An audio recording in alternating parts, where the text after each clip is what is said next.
Alright, in this video we are going to look at rationalizing the denominator. Now, um, I've got cube root of 3/5. Okay?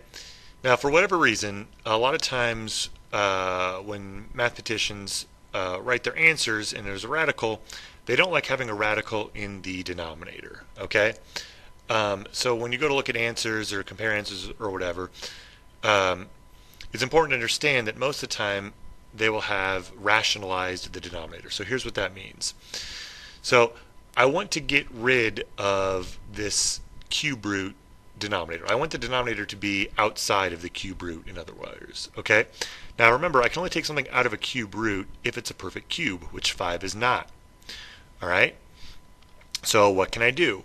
Well, in order to make 5 into a perfect cube, there's already one 5 there. I need two more 5s in the denominator. So here's what I'm going to do. I'm going to multiply the denominator by the cube root of 5 squared. Okay? By multiplying the denominator with cube root of 5 squared, there's one 5 there already. I'm multiplying two more 5s, so I'm going to have a perfect cube there after I combine those together. Now, you might be asking, well, can you just multiply the denominator by that? And the answer is you can't. But you can multiply the denominator by that as long as you multiply the numerator by the exact same thing.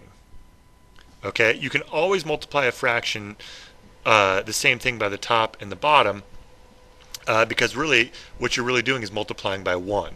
Okay? So I'm going to go ahead and multiply the top and the bottom by the cube root of 5 squared.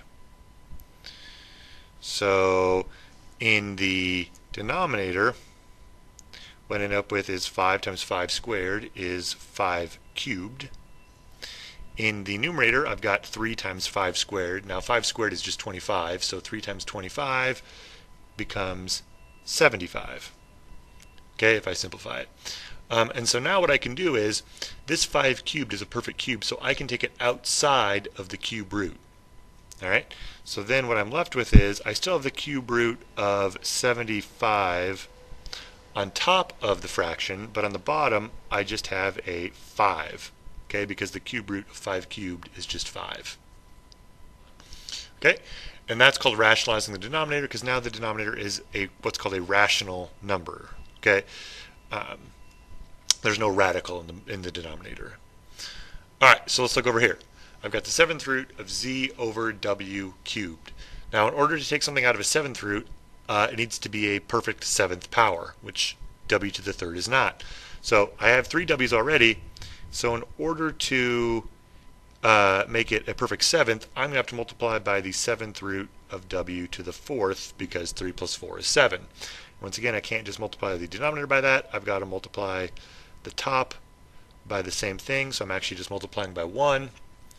Okay, so then in the denominator, once I multiply this together, I end up with w to the 7th, because 3 plus 4 is 7. In the top, I've got z already, times w to the 4th, so that's just what it's going to stay at. I can't multiply those together because they're different variables. Okay, so now I can take this w to the 7th outside of the 7th root because it's a perfect 7th power. And my final answer becomes, in the numerator, have 7th root of zw to the 4th, and then in the denominator, I just have w. Okay, so this process is called rationalizing the denominator. Now, when you're writing your answers, if you leave your answers in form like this or this, it's not technically wrong because these are actually the exact same number. They represent the same thing. They're just written in different forms. One has a rational denominator and one doesn't.